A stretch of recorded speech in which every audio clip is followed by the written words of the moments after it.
Welcome to The Choice to Grow.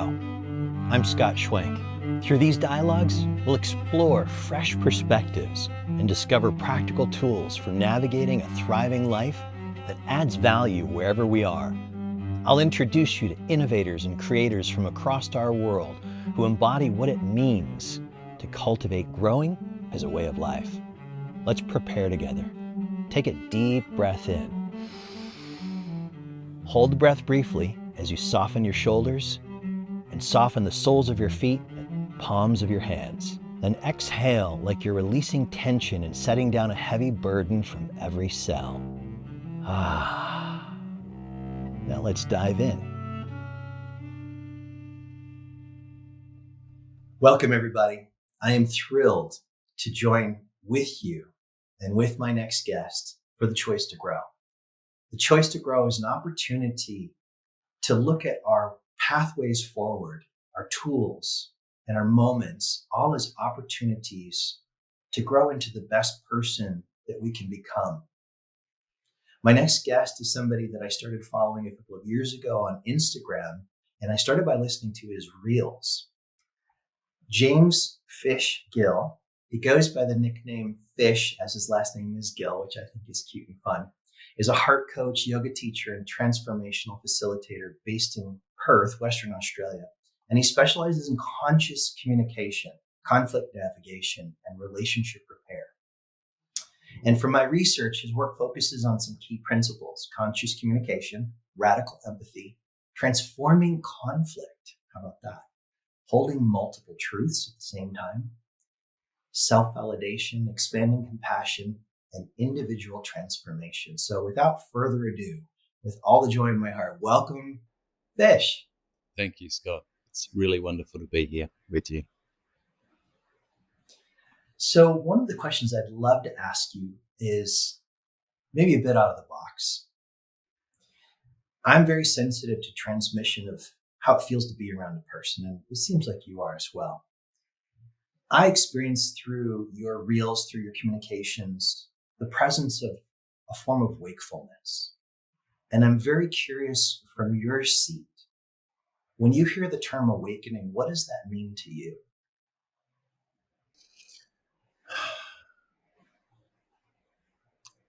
I think, to me, awakening might just be a willingness to look,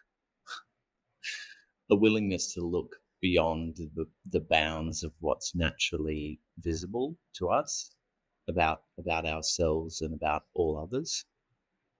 I think it can be easy to get caught up in the surface level, the way life presents, the way people present, the way we present. In terms of conscious communication, I use the word conscious to denote that what we're striving to do in this practice is become aware of that which we're normally unaware. So bring into our field of awareness that which normally lies outside.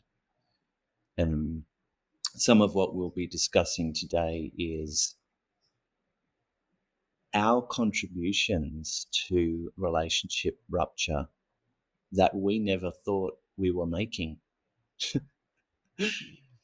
The ruptures and the escalations that we have been unconsciously creating and sustaining that we never thought we were. So for me, I think in terms of the work that I do, awakening really just means a willingness to look, which is vulnerable thing, right? It's a vulnerable thing because it's safer not to look. Seemingly. Yeah. I love that you say the willingness to look. In my experience so far at this stage, and this body's 53 according to my driver's license as of a week or so ago, the way you frame it as a present tense, as opposed to something that I had happen that I'm looking over my shoulder and remembering and describing. Probably both of us and many people listening could, with prompts, come up with memories of moments of awakening type experiences where My point of view expanded, and I, as you say, saw things that I didn't recognize before. But in what you're saying, I hear a tool and a practice of cultivating capacities to continuously widen my view beyond my historical conditioning. Does that sound like Yeah, what you're yeah. pointing? I think it's so beautifully articulated. We have moments, often incredibly painful moments. Maybe some people kind of experience awakening through deeply joyful moments as well. But in my experience, the most profound moments to facilitate the kind of expansion that we're talking about are moments where we are wrecked by life, like annihilated, where everything we thought was turns out to not be. Everything we thought we had is burnt or dissolved or stolen from us, or walks out the door and never comes back. So yes, there are those moments, but what I feel those moments present is an opportunity to view life through a different lens. And I think it's about the willingness to continue to look through that lens that just got presented. So the lens that's been presented to me in what I've walked through, in the pain that I've been through, is really just the question, what's the humanness alive right now? What's the humanness in me? What's the humanness in them? And for as long as I look through that lens, the notion of someone's a victim and someone's a villain has to dissolve. And I'm just willing every day, every moment of every day, to keep looking through that lens. And I train people in how to look through that lens and for the benefit that it brings their relationships. And I train people how to train people how to look through that lens. But I never get a choice about whether anyone does look through it. I can't generate willingness in anyone else. I can just offer the lens. I say, look through this and tell me. If you don't love what you see, throw it away. Yeah.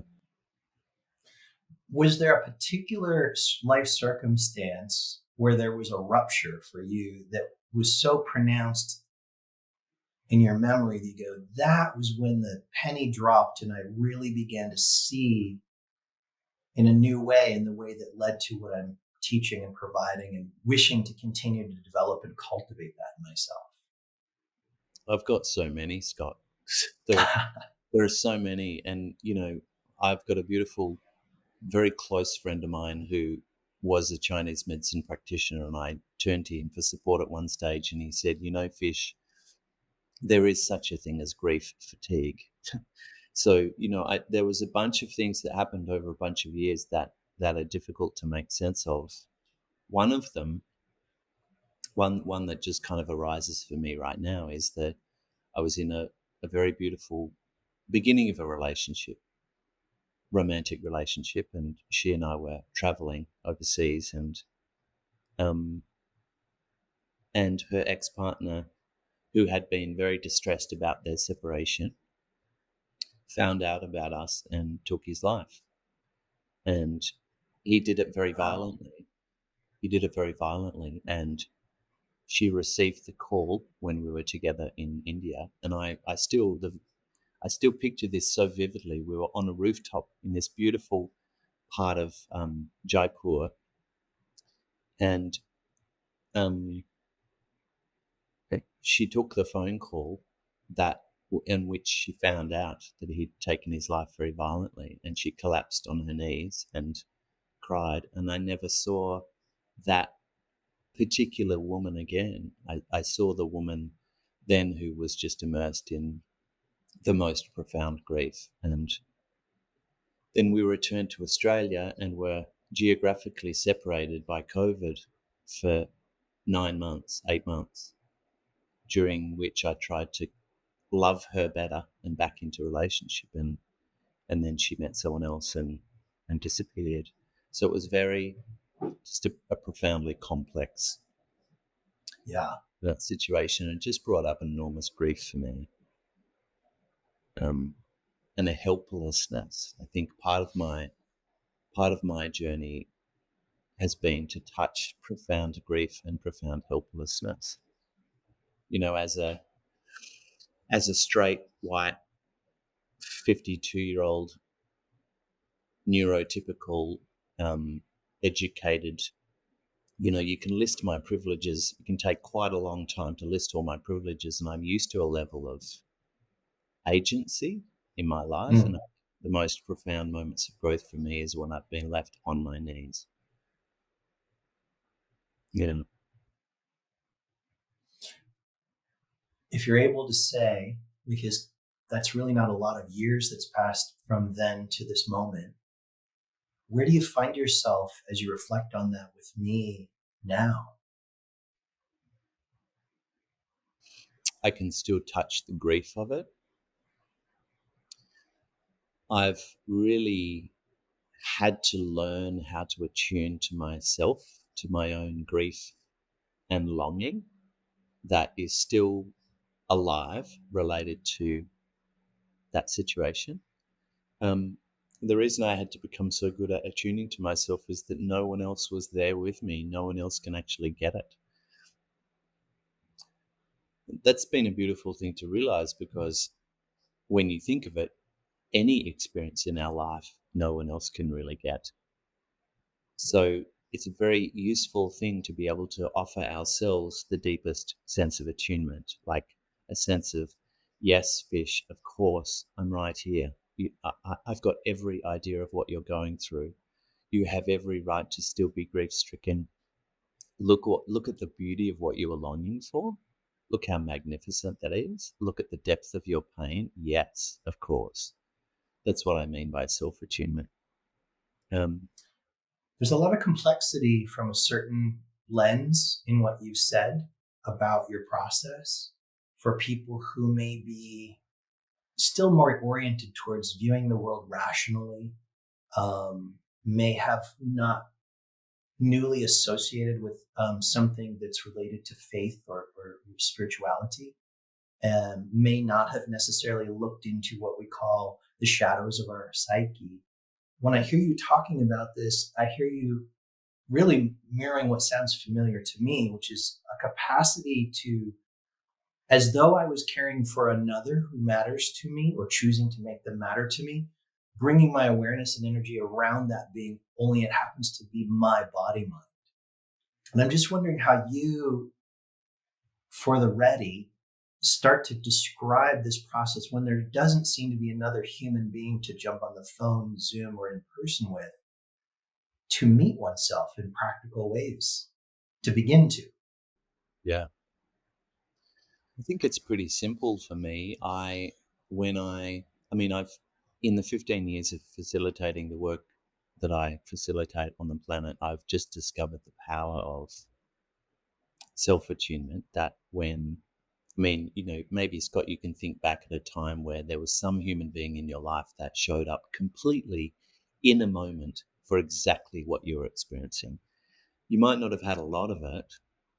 Many of us human beings on the planet haven't tasted that very much, and some of us have maybe never tasted that. But there might be a moment where, like a kind grandmother or a best friend or a really connected parent or a sibling actually was right there with you, just wholly present. Just, yes, Scott, of course, this is what's happening for you, and I'm right here with you. I'm right here in what you're going through.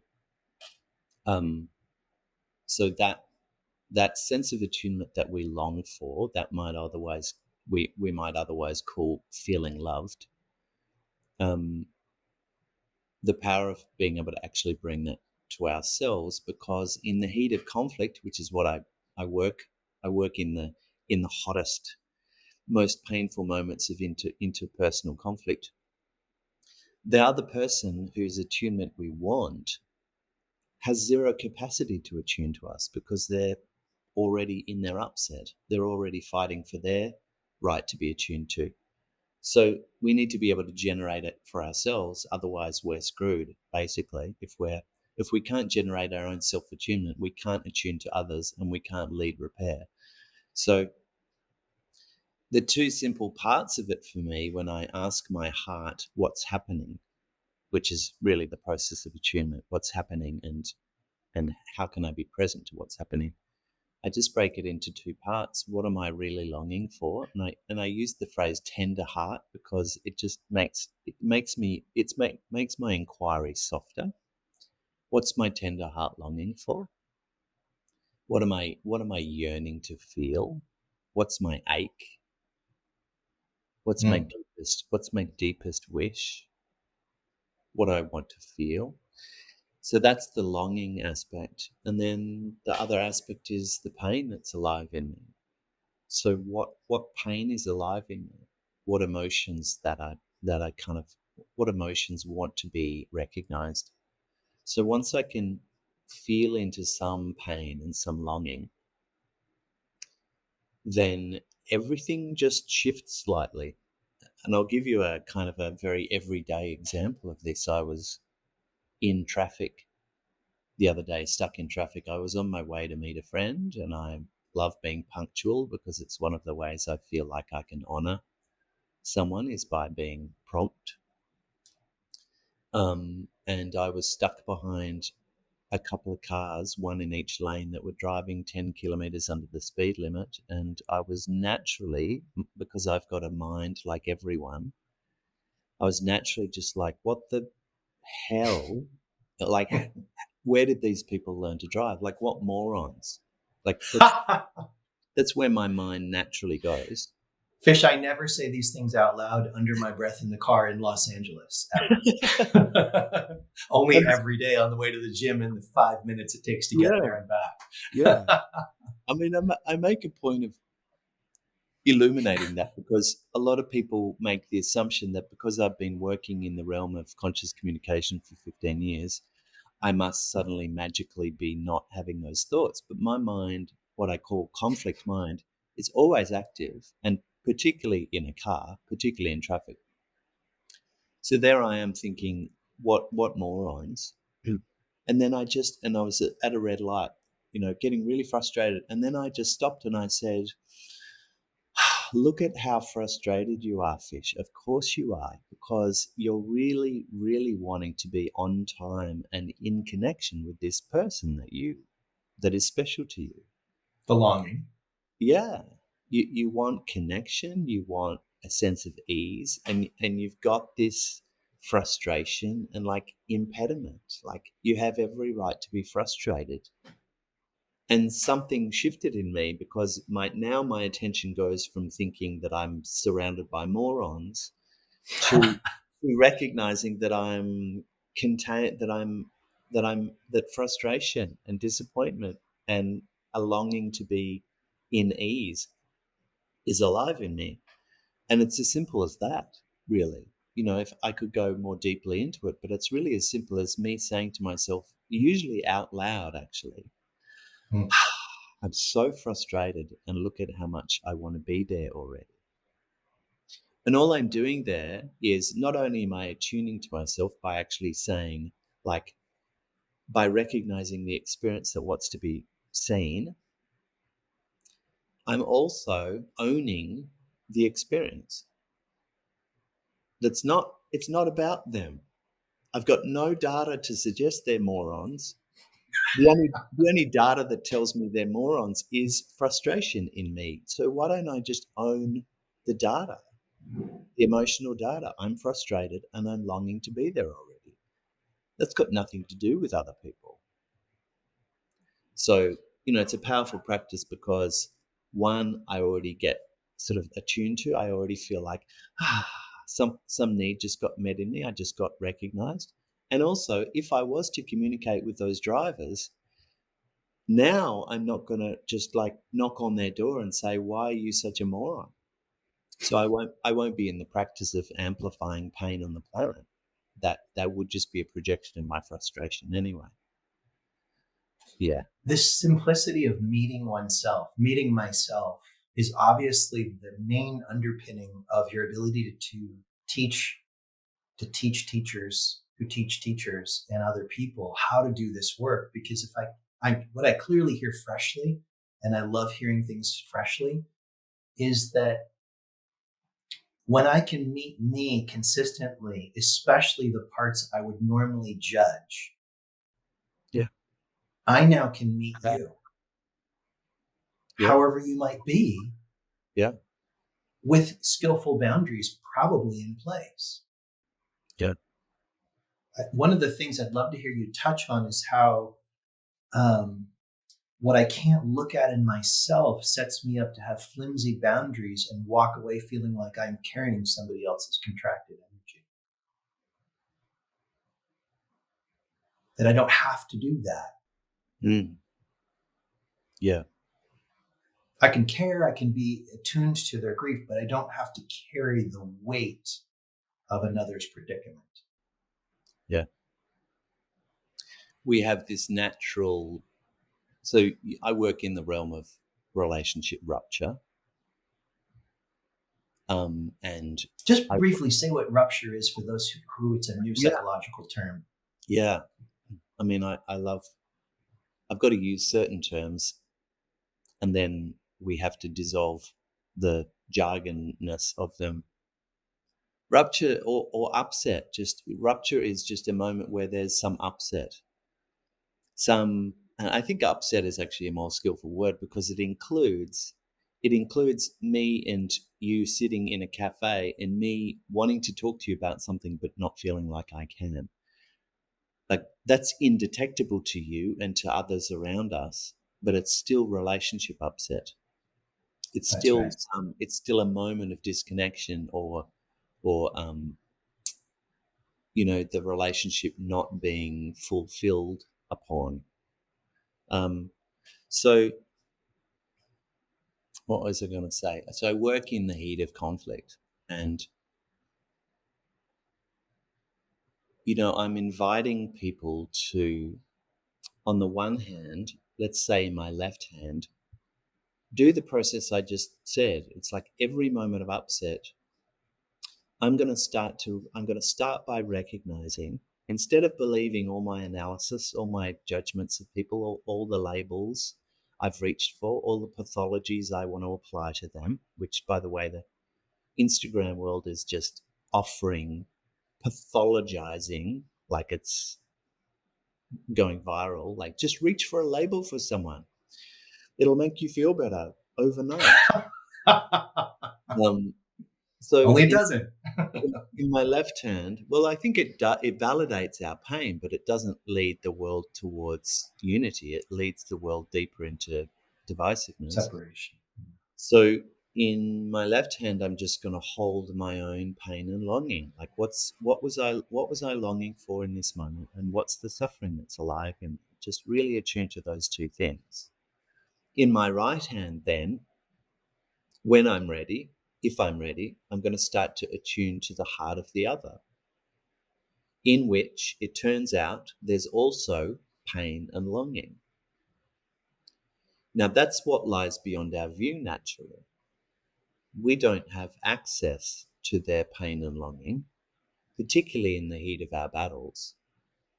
Actually, what we do, Scott, unconsciously, is if you and I are in conflict and you've said or done something and I've felt the painful impact of it, I have access to my beautiful longing and my very real pain, but I don't have access to your pain or your longing because my senses aren't wired to your experience. Like I'm having my experience, you're having yours. So, in the absence of being able to connect effortlessly to your experience, I make the two following assumptions. One, because I had such a beautiful longing, because my intentions were good, the pain that you're experiencing, that shouldn't be there. It shouldn't be there. You shouldn't have felt criticized. I wasn't being critical, Scott. I wasn't being selfish. I had this beautiful intention, and the problem is over there with you that you can't see my intention. You just took it the wrong way. Your Mm. pain, your pain is the problem here. It shouldn't be there. Mm. So we're in the process of actually dismissing each other's pain in favor of our longing, always in conflict. That's the first thing I do unconsciously, is I dismiss your pain that I don't think you should have had. The second thing, because we've been in a conflict and you've done a thing and I've felt the emotions, that the hurt or the doubt or the confusion or the rejection of what you said, because I feel that pain, I make the assumption that, well, you did that thing and it brought me pain, so you wanted my pain. You were being uncaring, unloving, nasty, hurtful, insensitive, controlling, manipulative. So I take my very real pain and I make the conclusion that you wanted my pain. Mm. That's an assumption that's always incorrect. Like in the 15 years of working with humans, every time I guide one person into feeling the deeper longings in the heart of the other, even behind the hurtful things they did, we always, always, always find something more human than they wanted our suffering. And that can feel like a real stretch if you don't understand the power of that practice and you just see it for the first time. It sounds a bit like I'm just condoning hurtful things. I'm saying, well, people just didn't mean it.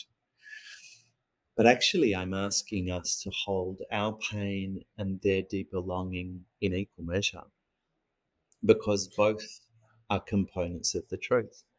Just like I'm all asking us to hold our beautiful intentions and the unintended pain that we evoked in others in equal measure. So, yeah, go. I don't know if you've come across this, but physiologically, there's some research to suggest that you're talking about holding two or more perspectives at the same time, that holding two or more perspectives at the same time, i.e., my pain and longing and your pain and your longing, really could be four perspectives there. I come out of the hindbrain that is fight, flight, freeze, and I come into the executive brain where I'm able to have a wider perspective on how my actions now may play out over time with you and with others, and make skillful, healthier choices that are inclusive of all of us. Yeah, it's a complete shift in perspective, a complete expansion of awareness that happens in that moment.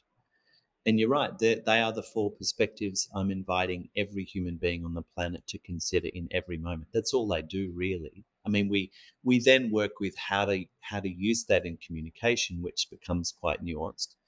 But really, my question for the planet, if there was one thing that is my legacy, is what's my longing, what's my pain, what's their longing in every moment. And once we actually let our awareness expand into that view, what we find there is profoundly human and evokes a radical compassion. Like, I'm not asking you to make yourself compassionate.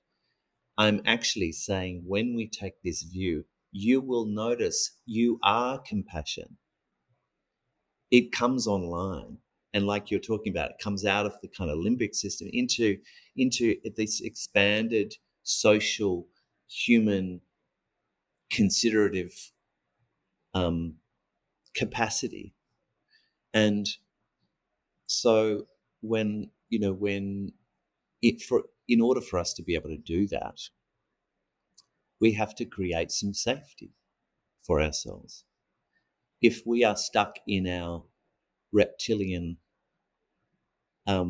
response, if we're stuck in just like absolute panic and fear and shutdown and fleeing, and we can't expand. It's like asking something that's in a shrinking phase. It's like making it wrong for not expanding. So we have to create some safety in order to take that perspective. And the way that we create safety is through self-attunement, saying, let's start with my pain and my longing. Let's recognize the pain I'm in. right now, the fear I'm in, the hurt I'm feeling, the anger, the sorrow, the unfathomable sorrow. And let's also notice what my beautiful heart was really aching for. What was I really hoping to feel? And as soon as I start to attune to my own experience, my pain and my longing, now I start to feel a little bit more able, a little bit more capacity comes in. And then in time, I might start to be able to think there's another human being over there in this upset between us. And they are also having an experience which consists of pain and longing. And I wonder what happens if I start to inquire there. Nowhere in this conversation are we saying what they did is okay. This conversation is about where did the action arise from? What's the humanness that was being expressed unskillfully, if you like, through that thing that brought me pain?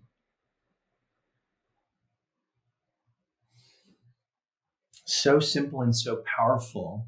And it could seem really confusing for a listener who hasn't yet had the practice, but I can see a practice, a simple practice, a walking around practice, when things do feel relatively safe and do feel relatively together in life that day, that hour, to just perhaps be noticing people from a park bench or driving on the street. Let me just imaginatively sense, what is this person's pain? What is their longing? What is my pain and my longing? Can I hold both at the same time without expecting a particular result? Yeah. I have, in the cohort of humans that I coach and in the cohort of humans that I train as coaches, I'm getting constant stories back to me, people saying it's totally changed how I see humanity now. I mean, this is the book is How to Fall in Love with Humanity. Really, it invites us to see the humanity beneath everything that everyone has ever done. Us, our closest people, and the people that we consider the most hideous villains on the planet. Not condoning any of it, human behavior is deeply unskillful and causes enormous pain and suffering everywhere, every day. And it's arising from such humanness, from the depths of grief of humanity, and from such a tender longing. I'll give you an example of a funny story, because I speak to my daughter about this all the time. She's 25, and I don't train her. We don't look at the tools, but we have conversations in the realm of longing and pain in the heart of all beings all the time. And so it's kind of become a lens that she's willing to look through sometimes as well. And I went to pick her up the other day. We went to do some pottery on a potting wheel the other night. Fun. Beautiful. So I picked her up from where she's living, and we were driving up the street. And as we drove up the street, some random person is walking past us on the footpath just near the car, and he just flips the bird. He just holds his middle finger up directly to us and right at us as we drive past. Wow.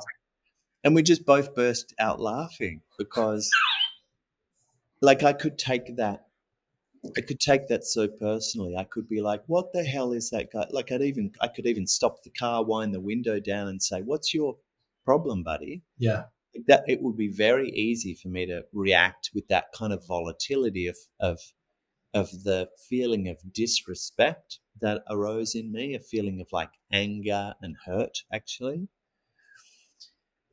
But also I could look through the lens of humanness, and I can realize that there's a person who's clearly angry and hurt at the world, or at some circumstance that's alive for him right now. And what he's longing for, I might just see his behavior as malicious, but then if I get more curious, what's flipping the bird a longing for? Can you feel that? What's he For really? me, it's the longing for, he actually doesn't feel seen or heard, Yeah. and has to use more force to get a minimal experience of being seen and heard. Yeah. So one of the most profound parts of this approach that I've discovered is that underneath what appears to be malicious intent, there are three core motivations that I'll speak to just briefly. The first is very well expressed by this guy with his middle finger at pointed at me, or presented, is that we as human beings, in our most difficult moments, in our most painful moments, we want our pain to be seen and expressed. We want it to be expressed. If I often walk through doorways and hit my shoulder. I don't know what that's about, but if I'm not quite present in my body, I'll kind of walk into doorways, and there's always like a expression. It's the same thing. If someone flips a bird at me in traffic, I'm often like, "What the fuck's your problem?" Like, so Yeah. there's natural human longing to be expressed in our pain. If I stub my toe, I might choose certain expletives. So some of the most painful things that happen on the planet are a natural expression of pain. Not condoning how it happens.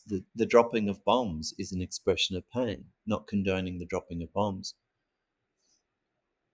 The second, deeper, tender longing that might help us go deeper than maliciousness is that we often want our pain mitigated. We want to get out of pain.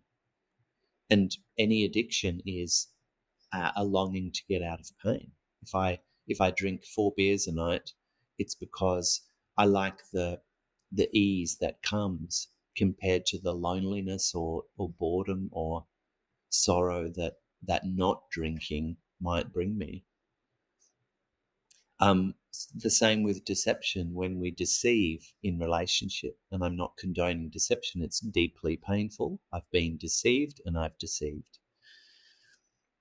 When we consider what's underneath deception is a longing to mitigate risk of transparency. So we choose to reveal that which is safe and we choose to conceal that which feels risky. Another way to consider what we might call manipulation, looking through this lens, what is manipulation or control? A longing, what pain are we longing to get out of? The pain of feeling out of control, the Yeah. pain of confusion, the pain of powerlessness. So, if I'm working with a client who accuses their partner of being manipulative and controlling, one of the things that we're working on is asking, I wonder what that person is wanting to control towards. What ease, what certainty, what stability are they longing for? And I may discover as the partner to this person that when I get that actual sense of their real motivation and their longing, I'm actually on board with the longing and may be Exactly. able to collaborate on other strategies that are more healthful for all of us. Exactly, Scott. That is the very essence of this work, is that once we uncover someone's deeper longing, we will be an ally with them. And because we're an ally with them in getting that longing fulfilled, they will be open to working with us in terms of more skillful strategies. Mm-hmm. So So if I could get out of my car and go to this guy who flipped me the bird and say, I love the fact that you want your pain recognized. I can't imagine what you've been through. And how could we more skillfully go about that? He would probably be less offensive and more soft with me. Know where there depending on how we approached it and spoke to him, are. maybe like, what the F are you talking about? And more of the same. I'm remembering a story. I don't know if you came across this wonderful book during lockdown by Roshi John Halifax, where she talks about 5 edge states. It's called Standing at the Edge. And she talks about compassion as and with a counter force, so to speak, of empathy. And she talks about being online for something in New York City, and there was a woman who was seemingly crazy and acting out near the line. And she did what she understood at the time. She looked right into the woman's eyes and she offered all of the vastness silently. Yeah. And she had a learning point that actually that became problematic. It was more intimacy than she could continue to support this person to metabolize. Yeah. So time and place. And I'm just saying all this for those of us, maybe none of you listening, maybe just me, who are recovering codependent and who may hear some of what James may be saying or I have said is, well, just get on this, get on the streets and just go look for people in pain and just go ask them, may I validate your pain? That's not what we're suggesting necessarily. Yeah. Yeah, actually, what we're really doing is just bringing loving awareness to pain and not needing to do anything with it. It's not ours. Their pain is not ours. It's not to be fixed. It's not to be rationally understood because emotions aren't rational. It's not to be compared against anything as valid or not valid. It's not to be diminished or dismissed. It's not to be ridiculed. It's not to be carried. It's to be brought loving awareness to.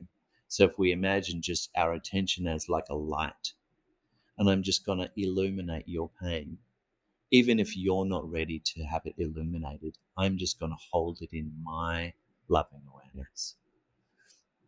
And that simplicity of what you've offered, and I know that we have one more point of the 3 core motivations, I'm not going to lose that one, that simply being able to, with practice, this is a developmental practice. This is not like on or off.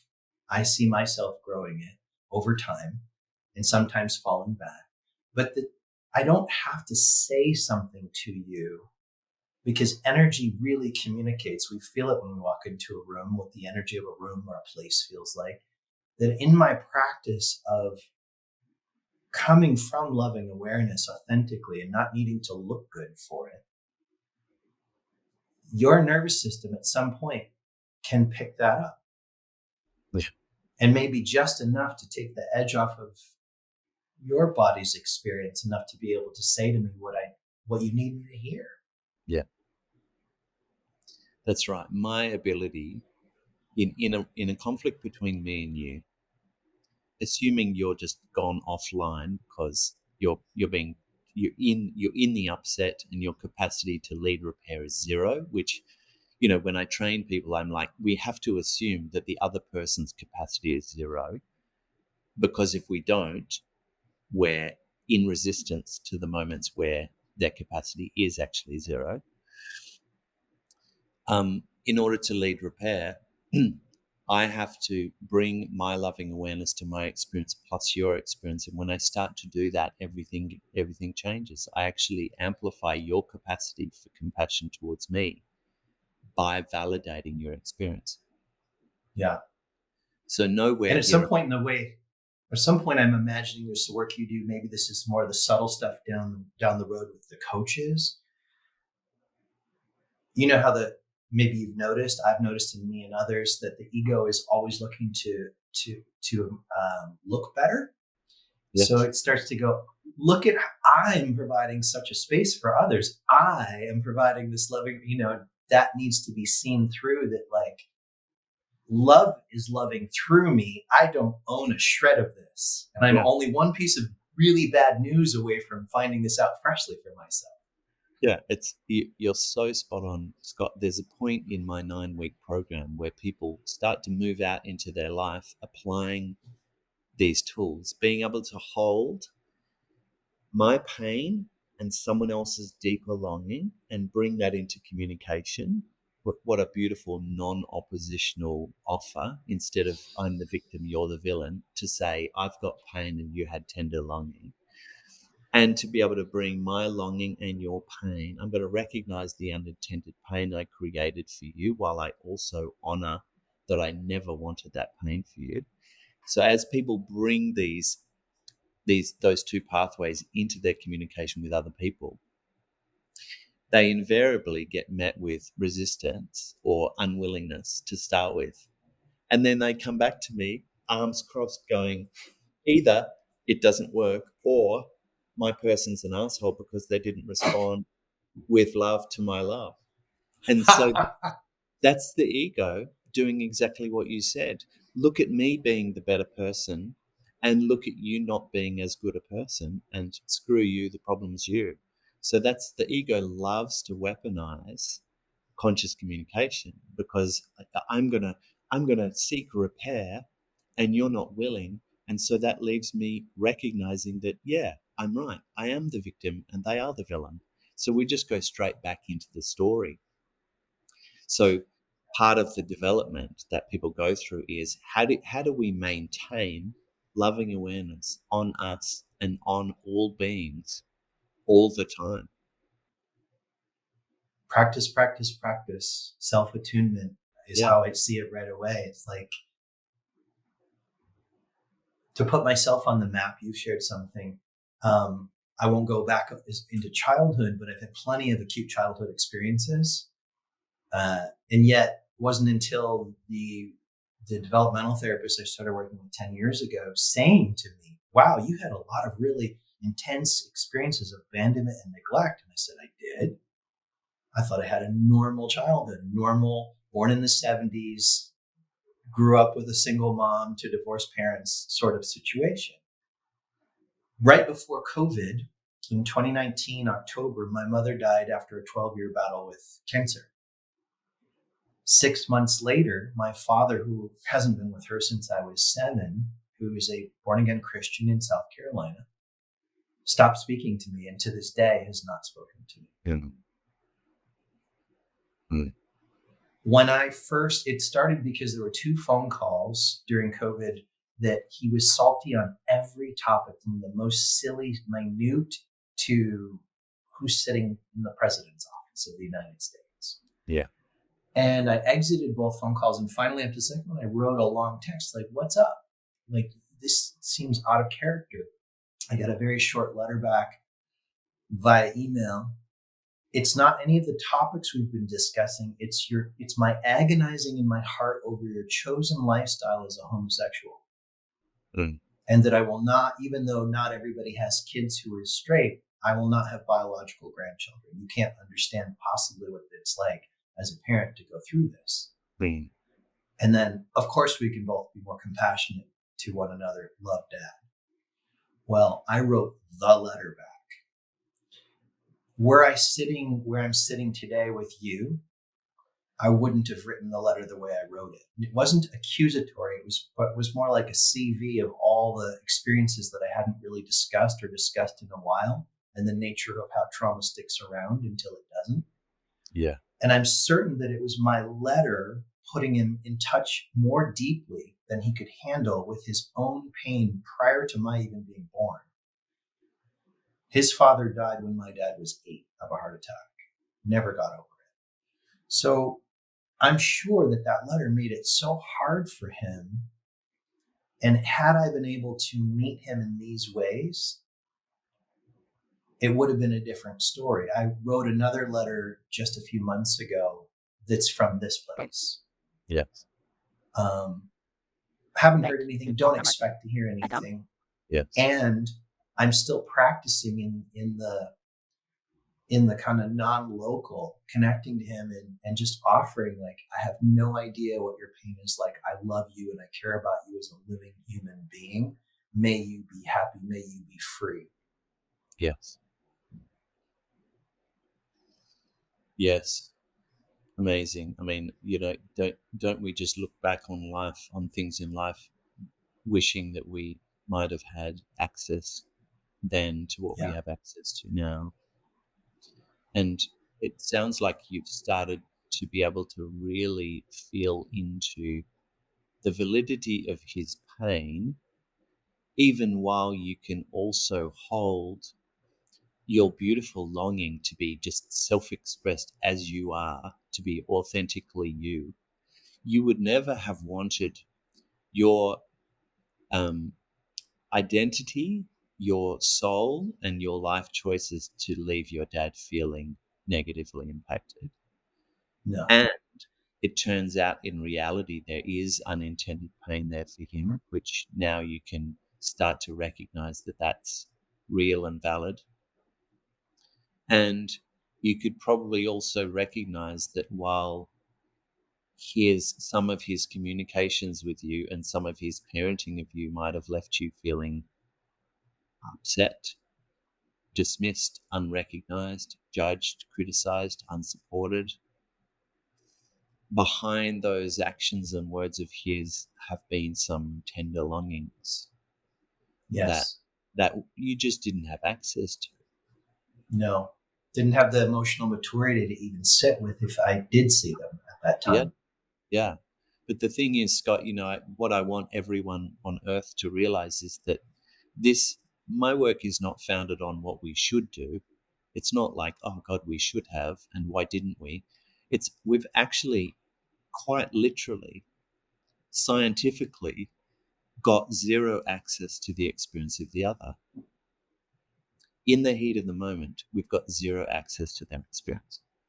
And so it really is a practice of, can I start to expand my awareness again for the 10,000th time to this new reality where I can recognize that there's a richness and a nuance and a validity to my experience, and there's the same richness and nuance and validity to some other coexistent experience over there.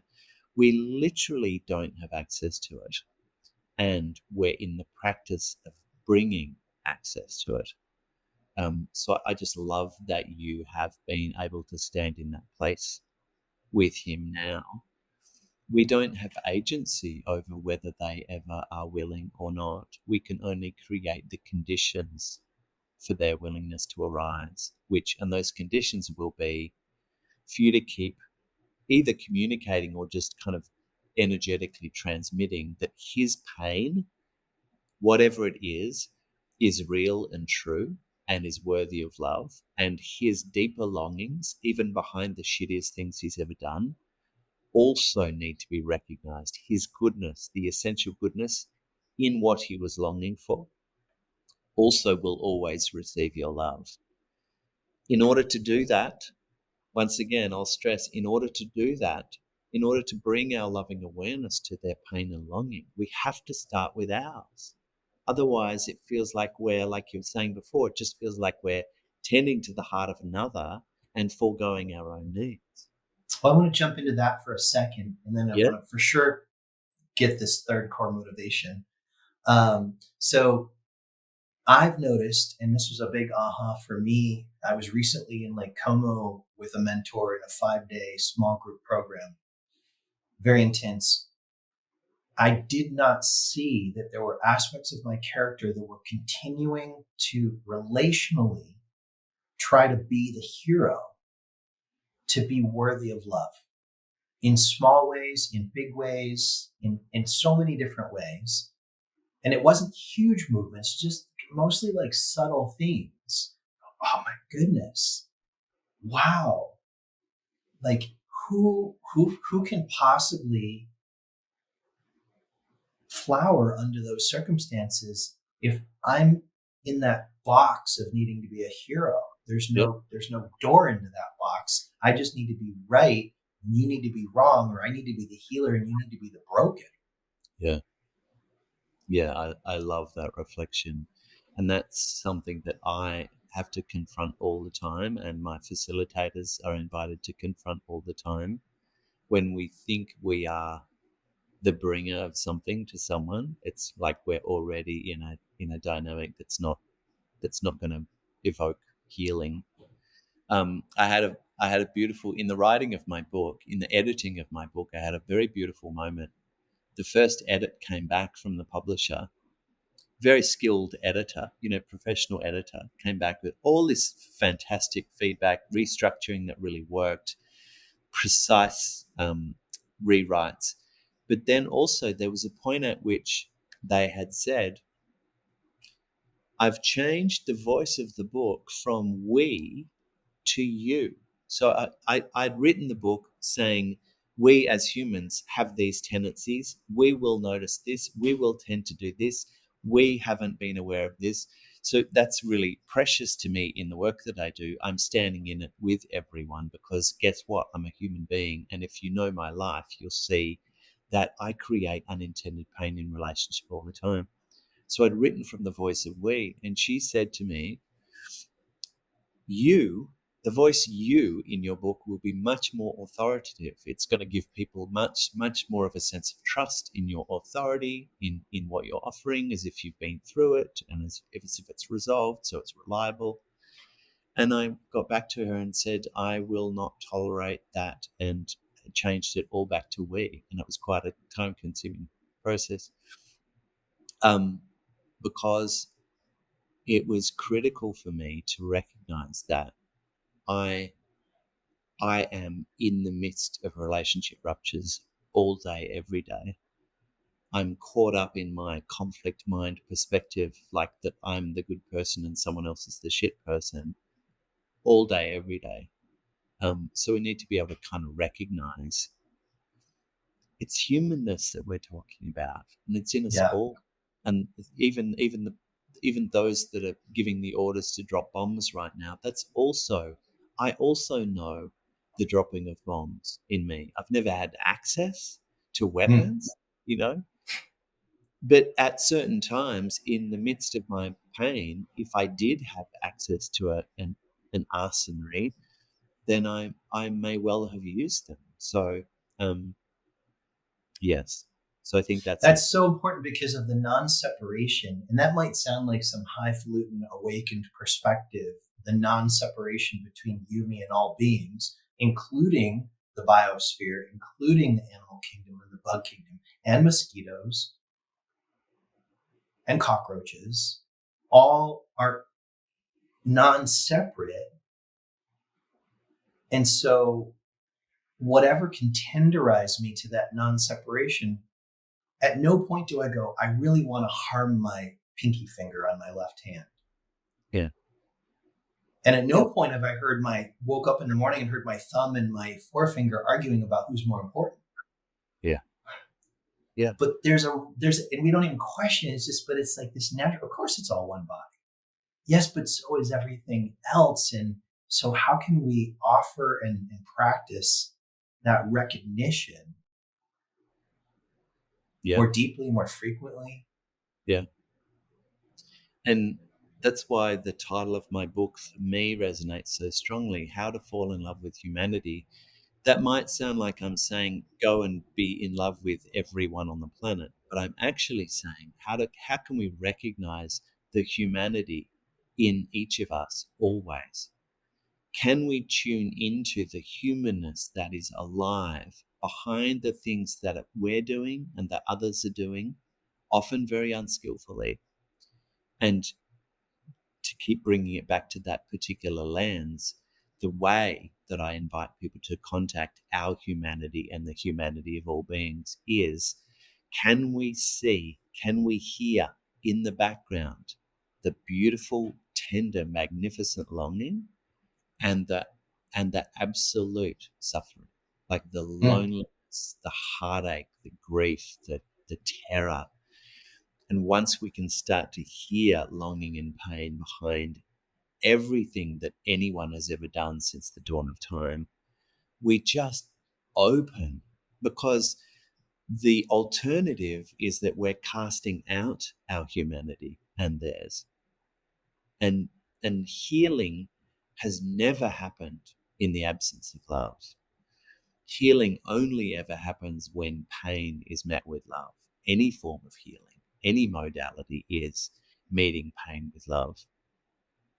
So, it might sound naive, the notion of falling in love with humanity. I just made a T-shirt that says "In Love with Humanity," and I've already had a couple of people look at me like, are you fucking crazy? Like, what? Yeah. Have you not looked into the world? Like, how naive, how toxic of you. But really, it's just like let's start by bringing loving awareness to the humanity in everything that's happening. Well, I promise you who are listening, this may sound like a stretch where you may be in this given moment, this week or period of your life. I'm as ordinary as dirt, and I've seen tremendous growth through practices like this in the capacity to fall in love with humanity. So keep faith. Keep faith. James, what is the third core motivation? Yeah. Okay. I'm on the edge of my seat.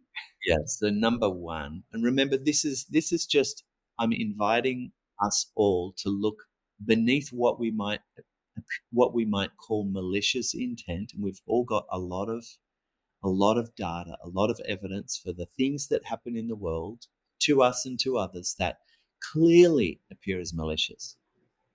But my invitation is, let's look a little more skillfully. Number one, just to recap, number one was, what pain were they trying to express? Number two, what pain were they trying to get out of or mitigate or avoid? So number three is my favorite. What pain of theirs were they wanting me to taste, such that if I tasted it, they might start to feel more attuned to and less alone in their suffering? So, people say to me all the time, but Fish, people are consciously doing things to create suffering on the planet. Like, you can't drop a bomb on a community of 1,000 people and say that it's has a loving intention. But when we really tune in, the suffering we want for others is our quest for attunement. Mm-hmm. Like, none of us ever wake up in the morning thinking, how do I make someone suffer? But there are many moments where we might wake up in the morning thinking, how do I get them to taste my suffering so that I can feel as if my suffering finally matters to them, so that I have hope in the relationship that the suffering's not going to continue. Yeah. Like, have you Whether ever... that's at the level of country or at the level of, spouse Yeah, or boyfriend, yeah. girlfriend. I mean, on a very personal level, it might be relatable to your listeners. Have you ever received a text message from someone and thought, I'm just going to let them stew for a few days? Why? Because we've been stewing for a few days, we've felt unresponded to, and we want to give them a little taste of it. Have you ever not been invited somewhere by someone and then held your own event and then reciprocated by not inviting them? It's like, I Mm. just want you to feel what it's been like for me. Yeah. We love to think that we don't do those things, but they're everywhere, actually.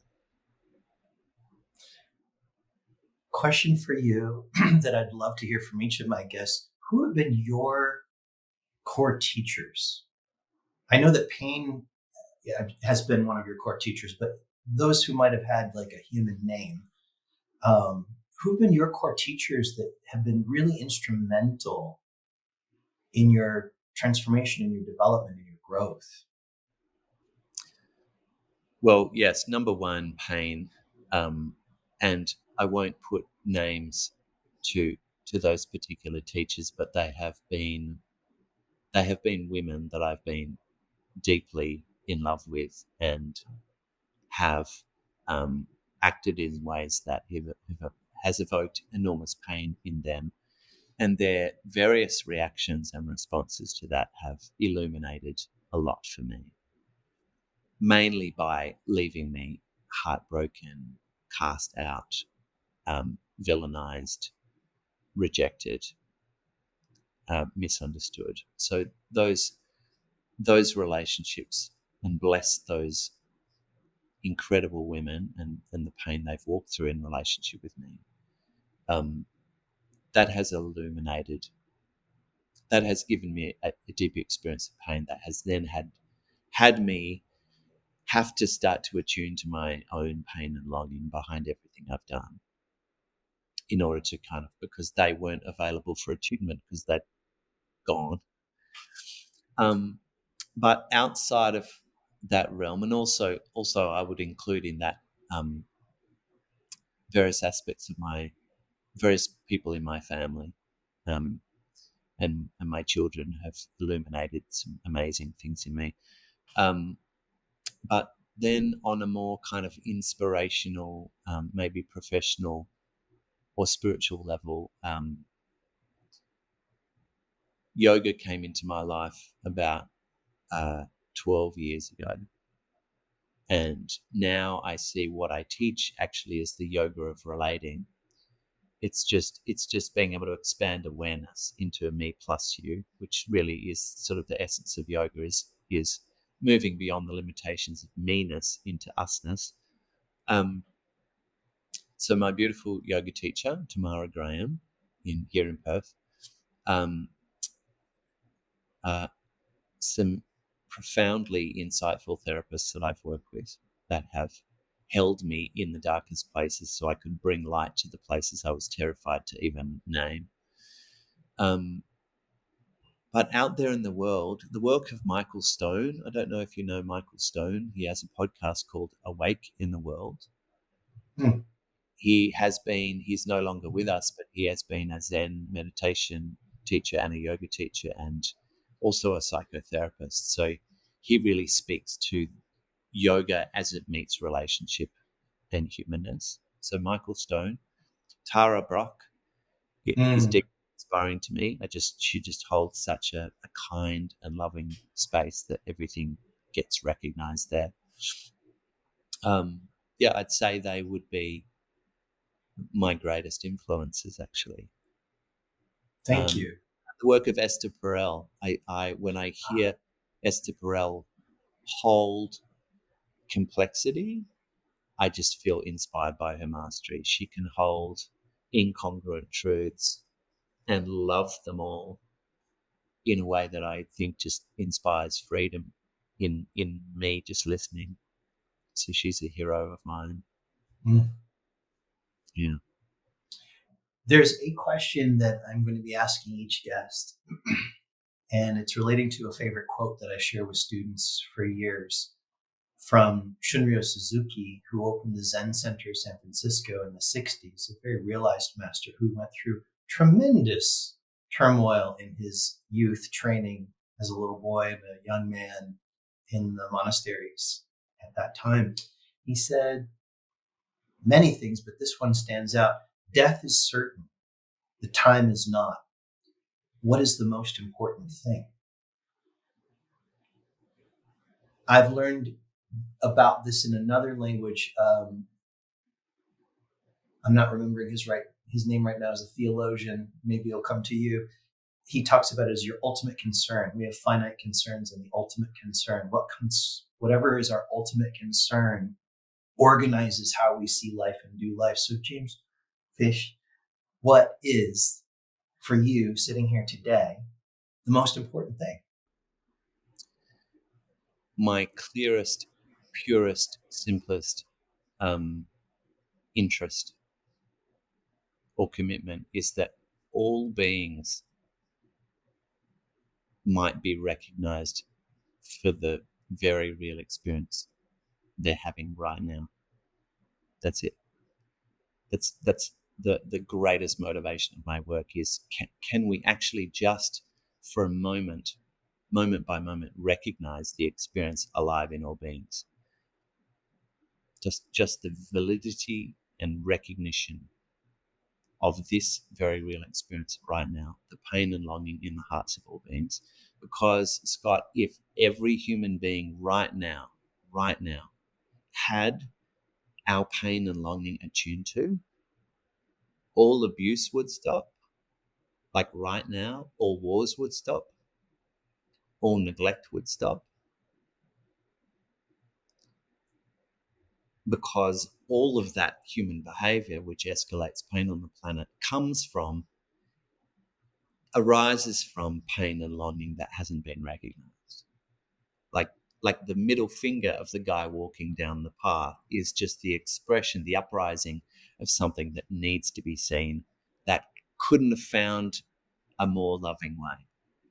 So bringing loving awareness to the experience of all beings is my deepest motivation, and that will be my deepest motivation until my dying breath, because that is healing for the planet right here, right now.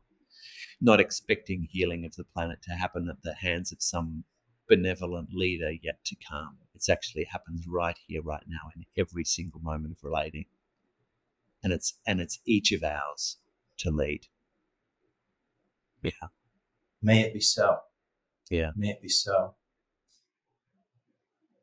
This new book I'm very excited about, yours, Falling in Love with Humanity. Where can we find this book? How do we get a copy for ourselves? So if you go to my website, leadbyheart.com, you'll find a tab that says my book, and I've got a list there of distributors. At the moment, the publishing deal is Australia and New Zealand. So anyone in the States or Europe, for example, will need to order and pay for the postage from Australia internationally, which might, that prevents some people from accessing the book. But fingers crossed, I eventually get a US and Europe publishing deal as well. So it just makes it much more accessible.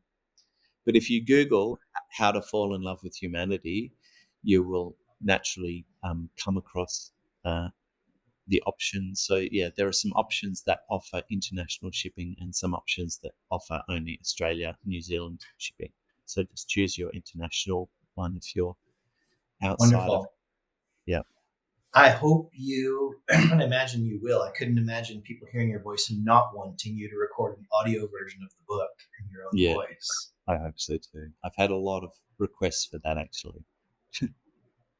I highly recommend getting a hold of this book, even if it seems like the shipping is more than the cost of the book itself. I have one of my students who I sent to James, who's a sobriety coach out of the UK and who's done some work. And I've seen wonderful transformation in this being and her capacity to show up on the heels of really tremendous suffering in her own family, to be able to bring forth more of this into the world with her clients and her friends and her family. So really, I encourage you to check it out. We'll put the links that James mentioning and anything else you'd like me to include, James, in the show notes. Fish, I keep wanting to call you James. That's all right. That's Yeah. There's one Is there little anything? Yeah, there's one little final thing I kind of want to Yeah. touch on, because it relates to your story with your dad, because we left that story hanging with you, having now expressed this remarkably, what I imagine to be like a remarkably expansive and compassionate communication to him, and now you're left with like crickets, like no response. And one of my facilitator trainees was talking about this the other day. She's had the extraordinary courage to reach out and express love and gratitude towards the father of her child, like after 10 years of no contact, and received a message back saying, "Don't ever contact me again." So we can bring this expansive compassion to people and be met with almost like either just withdrawal or silence or downright sort of hatred, right? So Yeah. I just had this insight the other day because I'm considering this all the time because we have to, because it happens so often. And I realized that the realization I came to is this: the practice of holding compassion for all beings will be threatening to those of us who have found sanctuary in hatred. So hating on someone or hating on communities of people is compelling for us as human beings because it offers us sanctuary. It offers us validity. It offers us protection. And all over the world right now, people are standing in the sanctuary of hatred. And I'm saying, let's bring loving awareness to the longing and pain in the hearts of all beings. And I get hate messages on Instagram saying, "How dare you?" Because what someone is perceiving is that I'm threatening their safety, as if they have to somehow step over some personal boundary or condone some hurtful behavior. And it's safe to hate. It takes enormous courage to love in the face of our pain. And so anyone who even considers the path of radical compassion, I bow to you. It's extraordinary, the courage it takes. And it's ongoing. What I didn't mention was at this recording, we've had, and most of you in the world will have known about it, major fires in Los Angeles, life-threatening, structure-threatening. Just one of the fires was larger than the entire island of Manhattan burning down. Just one of the fires. And in the midst of this, and I was prepared, I was alerted to prepare to evacuate by the local officials. This very same week was the week of my birthday. And to not hear from my father that particular week, I felt pain about that. I didn't lose myself in it. I didn't avoid it either. And I used it as an opening. I'm choosing to use it as an opening to have tenderness towards the similar experience that is so common across the world for so many people. But my point is that, at least in my own life, certain key elements that I need to meet with loving awareness, it's not a one-time meeting and then it's done. It's layer by layer, and the willingness to just keep showing up for however long it takes. Yes. Spot on. It's a day-by-day thing. We can't just click it and leave it. You can't just activate it and then be constantly active. I'm wondering if I could just read a short passage from my book to close. Please do. Rupture is everywhere. The world walks a path of widening division on every level. Geopolitical unrest, global political rhetoric, and ruptures between nations, races, and religious communities rise like a king tide.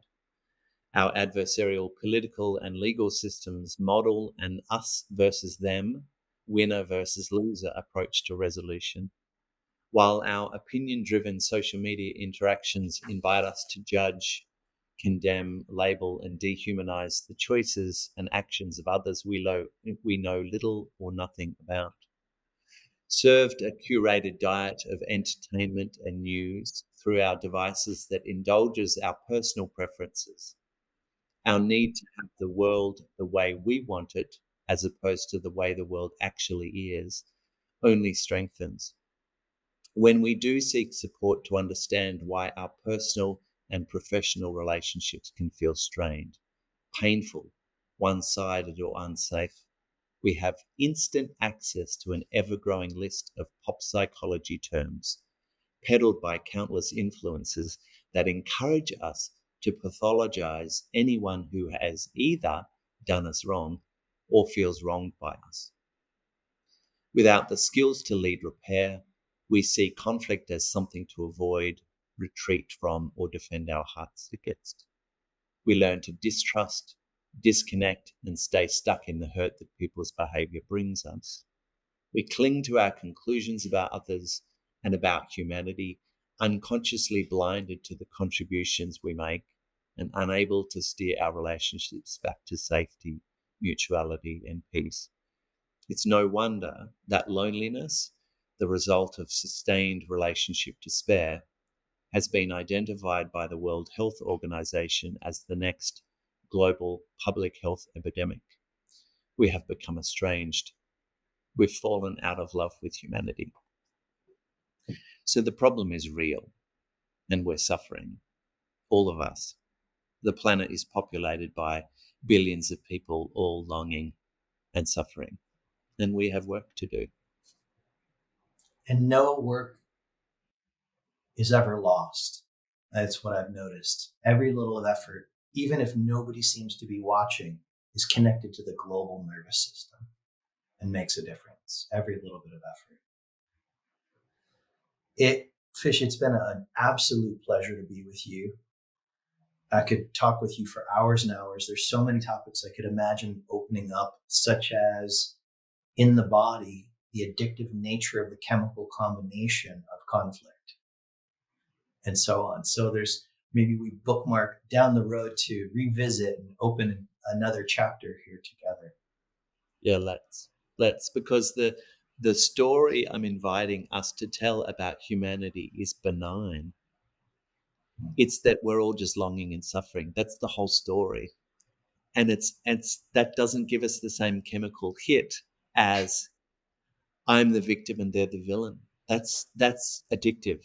It's the greatest addiction, I think, on the planet. It's out of control. So yeah, let's talk again. I'd love to. Thanks. Wonderful. Thank you so, so much. Loving the episode? Click to follow, like, and share it as widely as possible. Want to go deeper with the choice to grow? Explore the show notes. You'll find links there for going deeper with our guests, as well as how to work with me in the work of waking up, growing up, cleaning up, and showing up. Thanks for listening. Can't wait to join you in the next episode.